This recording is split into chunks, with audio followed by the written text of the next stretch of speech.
नमस्कार दोस्तों, स्वागत है आप सभी का आपका अपना यूट्यूब चैनल जीटीएम क्लासेस में। दोस्तों आज के इस वीडियो में 10th क्लास हिंदी का 10 काफ़ी महत्वपूर्ण सब्जेक्टिव प्रश्न आज के इस वीडियो में डिस्कस करेंगे।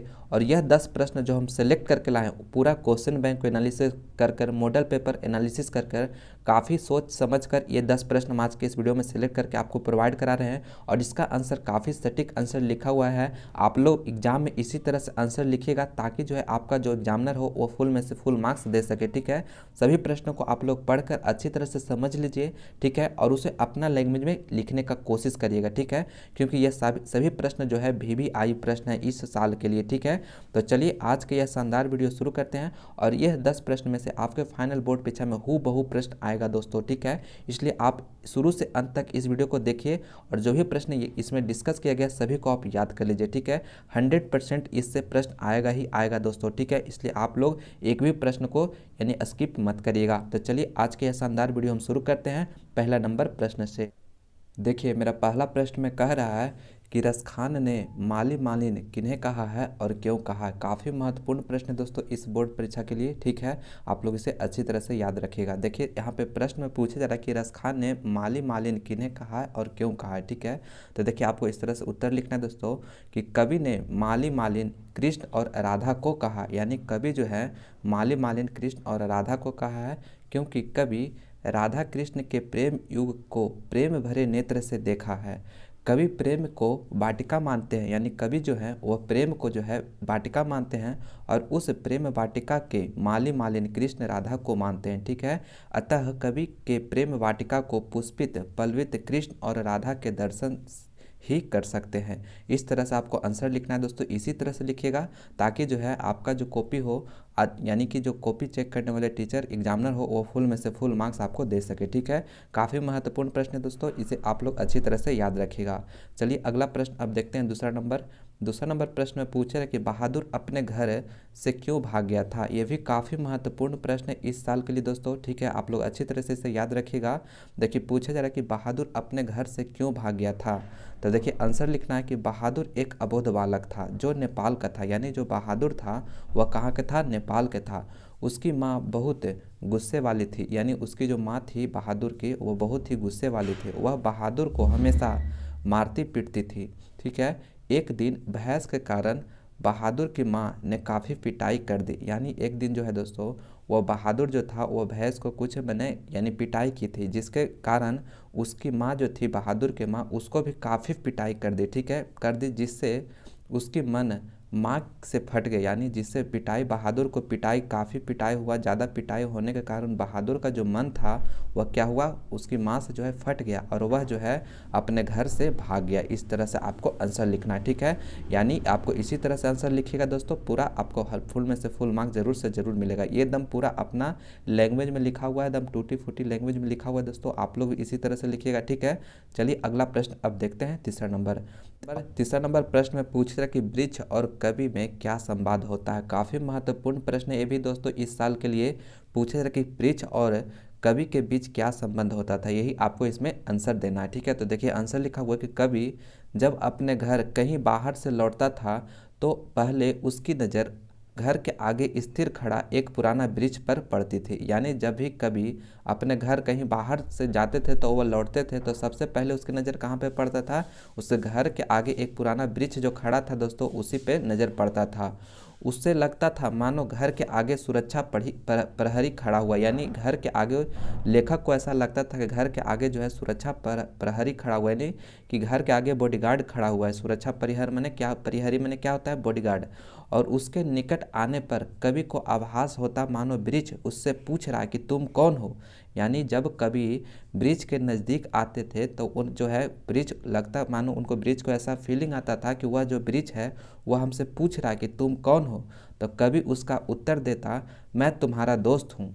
इसी संवाद के साथ वह उसके निकट बैठकर भविष्य में आने वाले पर्यावरण संबंधी खतरों को संकेत करता है। यानी इस तरह से इसमें जो ब्रिज और कवि के बीच संवाद जो होता था इसी प्रकार होता था, ठीक है। यानी जब भी कभी बाहर घर से कहीं बाहर से लौट कर आता था तो सबसे पहले उसका नज़र किस पे पड़ता था, घर के आगे जो पुराना ब्रिज था उस पे पड़ता था, और उसे लगता कि जो है एक सुरक्षा प्रहरी खड़ा, यानी बॉडीगार्ड की तरह वह ब्रिज जो है घर के आगे खड़ा है। और जैसे ही पेड़ के नज़दीक आता था तो वह लेखक से पूछता कि तुम कौन हो, तो इसका जवाब देता था कवि, वह क्या था, मैं तुम्हारा दोस्त हूँ। इसी संवाद के साथ जो है लेखक और यानी ब्रिज और जो है कवि के बीच संवाद होता था। इसी प्रकार आप भी आंसर दीजिएगा, ठीक है। और चलिए अब अगला प्रश्न देखते हैं। और हाँ दोस्तों, अगर आप अभी तक हमारे इस वीडियो को लाइक नहीं किए हैं तो प्लीज़ आप इस वीडियो को लाइक जरूर करिएगा, अपने दोस्तों में इस वीडियो को ज़्यादा से ज़्यादा शेयर भी जरूर करिएगा दोस्तों, ठीक है। और आप हमारे यूट्यूब चैनल जीटीएम क्लासेस को अभी तक सब्सक्राइब नहीं किए हैं तो प्लीज़ चैनल को सब्सक्राइब करके बेल आइकन भी प्रेस कर लीजिएगा, ताकि हम कोई वीडियो आपके एग्जाम से रिलेटेड अपलोड करें तो उसका नोटिफिकेशन आप लोगों को सबसे पहले मिले, ठीक है। तो चैनल को सब्सक्राइब जरूर से जरूर कर लीजिएगा। और इस वीडियो को आप लोग लास्ट तक जरूर देखिए, क्योंकि इससे आपको फाइनल बोर्ड परीक्षा में काफ़ी महत्वपूर्ण प्रश्न जो करवाए हैं, इससे आपको हूबहू प्रश्न लड़ेगा आपको फाइनल बोर्ड परीक्षा में 100% इससे प्रश्न आएगा ही आएगा, ठीक है। तो इसलिए आप लोग अंत तक देखिए और सभी प्रश्नों को आप लोग याद कर लीजिएगा। देखिए अगला प्रश्न मेरा चौथा नंबर में कह रहा है कि सच्चे लोकतंत्र की स्थापना के लिए भीमराव अंबेडकर ने किन विशेषताओं को आवश्यक माना है। यानी सच्चे लोकतंत्र अगर स्थापना करना है तब भीमराव अंबेडकर जो है किन विशेषताओं को आवश्यक माना है। तो देखिए आंसर लिखा हुआ है कि सच्चे लोकतंत्र की स्थापना के लिए भीमराव अंबेडकर ने स्वतंत्रता, समानता, बंधुत्व पर आधारित समाज को आवश्यक माना है। यानी सच्चे लोकतंत्र स्थापना के लिए भीमराव अंबेडकर ने स्वतंत्रता, समानता, बंधुत्व पर आधारित समाज को आवश्यक माना है। ऐसा समाज जिसमें सबके हितों की रक्षा होनी चाहिए। यानी ऐसा समाज हमें स्थापित करना है जिसमें सबके हितों की रक्षा होनी चाहिए, ठीक है। उनका ख्याल है कि दूध और पानी के मिश्रण की तरह भाईचारा होना चाहिए। यानी जो समाज मेरा जो बनेगा उसमें जो है दूध और पानी के मिश्रण जैसा होता है वैसा सभी आपसी में भाईचारा होना चाहिए, ठीक है। तभी हम सच्चे लोकतंत्र की स्थापना कर सकते हैं। यही जो है यानी भीमराव अंबेडकर का जो सच्चे लोकतंत्र की स्थापना का जो विशेषता बताए थे, आवश्यक यही बताए थे कि सबसे पहले तो भाईचारा बहुत अधिक होना चाहिए और ऐसा समाज होना चाहिए जिसमें सबों के हितों के लिए यानी कि रक्षा होना चाहिए, ठीक है ना। और ये जिसमें स्वतंत्रता हो, समानता हो, बंधुत्व की भावना हो, ये सभी अगर रहता है तो वही सच्चे लोकतंत्र यानी कि उन्हें कवि यानी भीमराव अंबेडकर माने हैं, ठीक है, लेखक, ठीक है। तो इस तरह से आपको आंसर लिखना था। चलिए अब अगला प्रश्न देखते हैं, पाँचवा नंबर प्रश्न काफ़ी महत्वपूर्ण प्रश्न है। पूछ रहे कि किन कारणों से महावीर ने दोस्तों बहादुर ने एक दिन लेखक का घर छोड़ दिया। यानी किन कारणों से जो है बहादुर जो है एक दिन लेखक के घर छोड़ दिया, ठीक है। तो देखिए आंसर लिखा हुआ है, बहादुर को सेवा भाव से परिवार के लोग प्रसन्न थे। यानी बहादुर का जो सेवा भाव यानी जो नौकर बनकर आया था घर में, उसका खूब सेवा पानी किया परिवार वालों को, ठीक है, जिससे जो परिवार के लोग हैं वह काफ़ी प्रसन्न थे। लेकिन धीरे धीरे उसके साथ परिवार के लोग बहुत बुरा बर्ताव करने लगे। यानी समय बीतता गया दोस्तों, उसके साथ परिवार के जो लोग था वो उसके साथ बहुत बुरा बर्ताव करने लगा था। यहाँ तक कि घर के सभी लोग गाली गलौज मारपीट भी करने लगे थे। यानी घर के जो लोग थे वह क्या कर गाली गलौज मारपीट करने लगे थे। एक दिन चोरी के आरोप में लेखक महोदय यानी जो लेखक थे उसने भी यानी कि लेखक महोदय ने भी उस पर हाथ छोड़ दिया। यानी उससे लेखक पर जो है यानी कि हाथ छोड़ दिए थे, ठीक है। और बहादुर के इसी बात को आहत होकर लेखक को घर छोड़कर चला गया। यानी बहादुर जो था इसी बात को यानी जो लेखक महोदय उन पर हाथ जो छोड़ दिए थे, हाथ उठा दिए थे, इसी से आहत होकर जो बहादुर था वह जो है घर यानी कि लेखक का घर छोड़कर चला गया था। इसी प्रकार आपको आंसर लिखना है दोस्तों, ठीक है। काफ़ी सरल आंसर लिखा हुआ है, आप भी इसी तरह से लिखिएगा ताकि जो आपका एग्जामिनर हो वो फुल में से फुल मार्क्स दे सके, ठीक है। दोस्तों अगर आप मेरा और भी दूसरे सब्जेक्ट का वीडियो देखना चाहते हैं सब्जेक्टिव प्रश्न का, तो लिंक आपको डिस्क्रिप्शन में दिया हुआ है, वहाँ पर जाकर देख सकते हैं। नहीं तो आप हमारे चैनल के प्लेलिस्ट बना हुआ है, वहाँ पर भी जाकर मेरा और भी अदर सब्जेक्ट का वीडियो देख सकते हैं, जिसमें कि काफ़ी महत्वपूर्ण प्रश्न करवाया गया है आपके फाइनल बोर्ड परीक्षा 2022 के लिए, ठीक है। इसलिए आप लोग उससे भी जाकर जरूर से ज़रूर देखिएगा, ठीक है। और ऑब्जेक्टिव का सब्जेक्टिव का सारा वीडियो का प्लेलिस्ट वहाँ पे अवेलेबल है, तो आप लोग जाकर जरूर देखिए, ताकि जो आपका टारगेट है दोस्तों 2022 बोर्ड परीक्षा में 480 प्लस मार्क्स लाने का, उसे पूरा कर सके, ठीक है। तो आप लोग जाके जल्दी जाके वो सभी वीडियो भी देख लीजिए। चलिए अगला प्रश्न अब देखते हैं, छठा नंबर प्रश्न में पूछे जरा कि बिरजू महाराज कौन कौन से वाद्य यंत्र बजाते थे, ठीक है। यानी जो बिरजू महाराज थे, पंडित बिरजू महाराज, वो कौन कौन से वाद्य यंत्र बजाते थे, ठीक है। तो देखिए आंसर लिखा होगा, पंडित बिरजू महाराज हारमोनियम, तबला, सितार, गिटार और सरोद आदि वाद्य यंत्र बजाते थे। यानी पंडित बिरजू महाराज जो थे हारमोनियम, तबला, सितार, गिटार और सरोद नामक जो यानी कि जो वाद्य यंत्र था, यही सब बजाते थे, ठीक है। तो आपको इसमें इतना ही पूछा जा रहा था, इतना ही आंसर देना था, ठीक है। चलिए अगला प्रश्न अब देखते हैं, सातवां नंबर प्रश्न काफ़ी महत्वपूर्ण प्रश्न है दोस्तों, इस साल 100% यह पूछा जाएगा। देखिए पूछा जा रहा है कि सीता अपने ही घर में घुटन क्यों महसूस करती है। दोस्तों सीता जो है अपने घर में घुटन क्यों महसूस करती है। आंसर लिखना है कि सीता के पति मरते ही घर की स्थिति दयनीय हो गई। यानी सीता के पति के मरते ही दोस्तों घर का जो स्थिति था वो क्या हो गया था, दयनीय हो गई। बेटों में आपसी यानी भेदभाव उत्पन्न हो गए, यानी बेटों में आपसी भेदभाव उत्पन्न हो गए। वह केवल अपनी पत्नी और संतानों में ही सिमटते गए, यानी जो है अपने पत्नी और संतानों में ही सिमटते गए। और बहुओं की कड़ी बातें सीता को चुभती रहती है। यानी बहुआं जो है वो सीता को यानी भली बुरी कहने लगी थी, यानी उनकी कड़वी बातों को सुनकर सीता को जो है बहुत ही ठेस पहुंचता था। सीता अपने ही संतान से दूर होती जा रही थी, यानी सीता का जो अपना संतान था उसे से दूर होते जा रही थी, ठीक है। वह अपने मन की बात किसी से कह भी नहीं सकती थी, यानी सीता जो है अपने मन की बात जो है किसी से भी कह नहीं सकती थी, ठीक है। यही कारण है कि सीता अपने ही घर में घुटन महसूस करती है, यानी यही जो कारण था, सीता जो है घुटन महसूस करती थी, ठीक है। इसी तरह से यानी इस पर पूछे जा रहा था कि सीता अपने घर में घुटन क्यों महसूस करती है, तो यही आपको आंसर देना था। क्या हुआ, इनका जो सीता के पति मरते ही दोस्तों घर का जो स्थिति था दयनीय होने लगा, और बेटों में जो है आपसी भेदभाव उत्पन्न हो गया, और यह जो है जो बेटा था उनका पति और संतानों में ही सिमटते गए, ठीक है। यानी माँ पर कोई भी ध्यान नहीं देने लगा, और बहुओं जो है कड़वी बातें सीता को सुनाने लगी, ठीक है। और सीता अपने ही संतान से दूर होती जा रही थी। यही जो है मन यानी यही वह अपने मन की बात किसी से भी कह नहीं सकती थी। कौन, तो सीता। यही कारण है कि सीता अपने घर में घुटन महसूस करती थी। इस तरह से आपको आंसर लिखना है। इसी तरह से आप लोग आंसर लिखिएगा दोस्तों, फुल में से फुल मार्क्स जरूर से जरूर मिलेगा, ठीक है। और दोस्तों अगर आप मेरा और भी दूसरे सब्जेक्ट का वीडियो देखना चाहते हैं तो लिंक आपको डिस्क्रिप्शन में दिया हुआ, वहाँ पर जाकर देख सकते हैं। नहीं तो आप हमारे चैनल के प्लेलिस्ट में जाकर जिस भी सब्जेक्ट की तैयारी करना चाहते हैं वहाँ पर देख सकते हैं मेरा वीडियो को, ठीक है।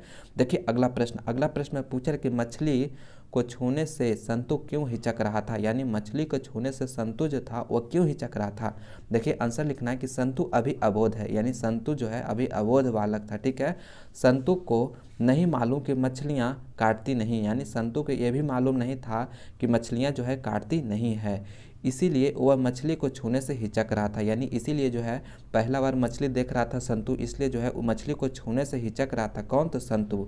बड़े भाई के समझाने पर एक बार छूता है लेकिन झट से अपने उंगली हटा लेता है। यानी बड़े भाई जब कहता है कि इसको मछली छुओ या नहीं काटेगा, तो वह जो एक बार छूने का कोशिश करता है लेकिन छूते ही जो है अपना उंगली जो है झट से उंगली हटा लेता है, ठीक है। संतु के मन में अभी भी डर बना हुआ है, यानी संतु का जो मन में है अभी भी मछली से डर बना हुआ है। इसीलिए जो है इसमें पूछे जा रहा था दोस्तों कि मछली के छूने से यानी कि संतु क्यों हिचक रहा था। तो जो है ये पहली बार मछली देख रहा था, जिसके कारण जो है संतु के मन में डर बन रहा था कि ये जो मछली है हमें काट लेगा, ठीक है। इस तरह से आपको आंसर लिखना था। इसी तरह से आप लोग आंसर लिखिएगा। और दोस्तों अगर आप मेरा मैथ का सब्जेक्टिव प्रश्न का वीडियो, अगर और सोशल साइंस का और हिंदी का, यह मेरा दूसरा वीडियो है, और पहला वीडियो अगर नहीं देखें तो उसका ये सभी का लिंक आपको डिस्क्रिप्शन में मिलेगा, वहाँ पर जाकर आप लोग देखिएगा जरूर दोस्तों, ठीक है। उसमें जो भी प्रश्न हम करवाए हुए हैं वो 2022 बोर्ड परीक्षा के लिए VVI प्रश्न है। यानी VVI प्रश्न कहने का मतलब वही प्रश्न हम डिस्कस किए हैं जो कि 100% लड़ेगा आपके फाइनल बोर्ड परीक्षा में, ठीक है। तो आप लोग जाकर जरूर से जरूर देखिएगा। चलिए अगला प्रश्न अब देखते हैं। 9 नंबर पूछे कि माँ मंगू को अस्पताल में क्यों भर्ती नहीं कराना चाहती है। माँ जो है मंगू को अस्पताल में क्यों भर्ती नहीं कराना चाहती थी। ठीक है, तो देखिए आंसर लिखना है दोस्तों कि मैं माँ होकर सेवा नहीं कर सकती तो अस्पताल वालों क्या करेंगे। यानी मंगू की माँ जो सोच रही है कि मैं माँ होकर सेवा अगर नहीं कर सकती हूँ तो अस्पताल वालों क्या करेंगे। माँ अस्पताल की व्यवस्था से मन ही मन काँप जाती है। यानी माँ जो है अस्पताल की व्यवस्था के बारे में सोचती है तो मन ही मन क्या होता है, काँप जाती है। अस्पताल को जानवरों का गौशाला के रूप में समझती है। यानी अस्पताल को जानवरों को गौशाला के रूप में समझती है। कौन, तो मंगू की माँ।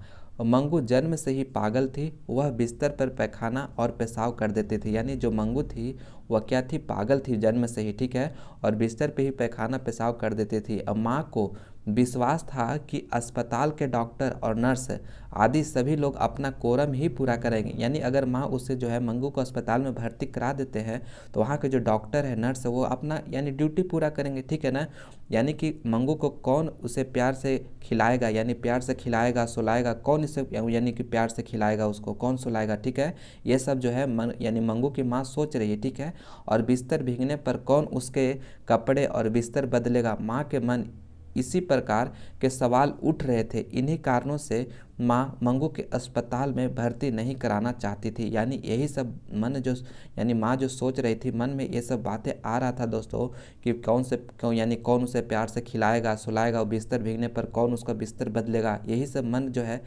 में मंगू के माँ के मन में विचार आ रहा था। ठीक है, जिसके कारण जो है माँ जो है मंगू को अस्पताल में भर्ती नहीं कराना चाहती थी। ठीक है, तो इस प्रश्न में यही पूछा जा रहा था कि माँ जो है मंगू को अस्पताल में क्यों भर्ती नहीं कराना चाहती थी। तो इस तरह से आपको आंसर लिखना था। देखिए थोड़ा सा आंसर ज़्यादा वर्ड में इसलिए लिख कर लाते हैं कि थोड़ा सा कहानी की तरह अगर आप समझ जाइएगा ना तो थोड़ा सा अपना लैंग्वेज में भी कुछ अच्छा से लिख कर आप ज़्यादा से ज़्यादा नंबर यानी फुल में से फुल मार्क्स यानी उठा सकते हैं एग्जामिनर से। ठीक है, तो इसलिए थोड़ा सा आंसर ज़्यादा लंबा हो जाता है। इसके कारण आप थोड़ा सा 1-2 लाइन यानी इतना हम अगर लिखें तो इतना पूरा में पूरा याद थोड़ी कर पाइएगा। 1-2 लाइन तो बीच में कहीं से छूट जाएगा, लेकिन अगर आप समझ जाइएगा कि इसका कहना क्या है यानी इसका मतलब क्या है तो आप उसे अच्छी तरह से एग्जाम में कॉपी में लिख दीजिएगा। ठीक है, आप अपना लैंग्वेज यूज करिएगा दोस्तों। ठीक है, अपना एग्जाम में जब भी लिखिए तो अपना लैंग्वेज यूज करिएगा। ठीक है, तो है अगर अपना लैंग्वेज यूज करते हैं तो यानी कि मतलब फुल में से फुल मार्क्स ज़्यादा देने का चांसेस बनता है। ठीक है, और हाँ अगर अभी तक आप इस वीडियो को लाइक नहीं किए हैं तो लाइक ज़रूर कर दीजिए, अपने दोस्तों में इस वीडियो को ज़्यादा से ज़्यादा शेयर करिएगा। ठीक है, और चैनल पर नए हैं और अभी तक चैनल को सब्सक्राइब नहीं किए हैं तो चैनल हमारे जीटीएम क्लासेस को सब्सक्राइब कर दीजिए।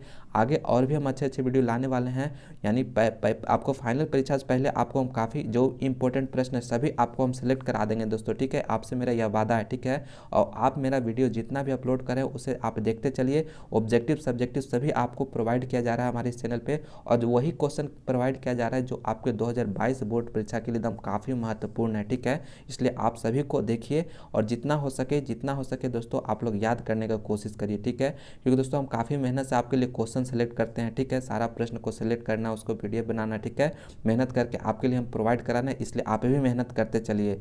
देखिए अगला प्रश्न मेरा 10वां नंबर, ये लास्ट प्रश्न है। 10वां प्रश्न में पूछा जा रहा है कि लेखक के द्वारा नाखूनों को अस्त्र के रूप में देखना कहाँ तक संगत है। ठीक है, यानी लेखक जो है नाखूनों को अस्त्र के रूप में देखना कहाँ तक संगत है। देखिए आंसर लिखा हुआ है कि जब मनुष्य जंगली था तब उसे नाखून की आवश्यकता थी, उसकी जीवन रक्षा के लिए नाखून बहुत ही जरूरी था। यानी जीवन उसका रक्षा के लिए नाखून जो था पहले यानी बहुत ही जरूरी था। असल में नाखून ही मनुष्य का अस्त्र था। यानी उस समय दोस्तों वह नाखून ही था जो मनुष्य का अस्त्र था।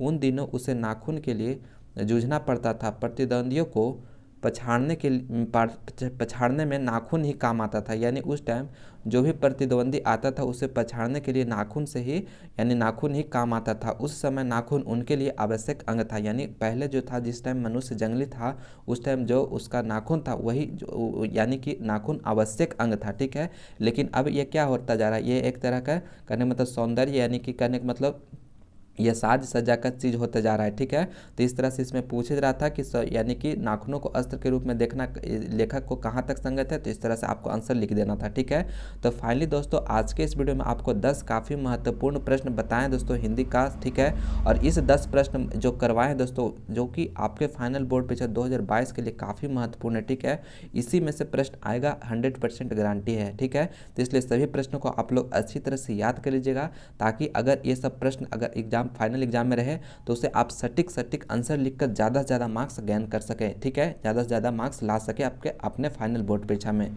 तो चलिए आप लोग इसी तरह से मन लगाकर पढ़ाई करते रहिए और आगे हम जल्द इसका वीडियो लेकर आएंगे, ठीक है। आप लोग उसे भी ज़रूर से ज़रूर देखिएगा, ठीक है। और अगर आप मेरा और भी दूसरे सब्जेक्ट का वीडियो देखना चाहते हैं, सब्जेक्टिव का, ऑब्जेक्टिव का, तो लिंक आपको डिस्क्रिप्शन में दिया हुआ, वहाँ पर जाकर आप लोग ज़रूर से ज़रूर देख लीजिएगा। तो चलिए दोस्तों, मैं उम्मीद करता हूँ कि यह वीडियो आपको पसंद आया होगा। तो प्लीज़ आप इस वीडियो को लाइक करें, अपने दोस्तों में ज़्यादा से ज़्यादा शेयर करें और आप हमारे यूट्यूब चैनल जीटीएम क्लासेस को अभी तक सब्सक्राइब नहीं किए हैं तो प्लीज़ चैनल को सब्सक्राइब करके बेल आइकन भी प्रेस कर लीजिए ताकि आने वाले वीडियो का नोटिफिकेशन आप लोगों को सबसे पहले मिले, ठीक है। तो चलिए हम मिलते हैं अगले वीडियो में। इस वीडियो को देखने के लिए बहुत बहुत धन्यवाद।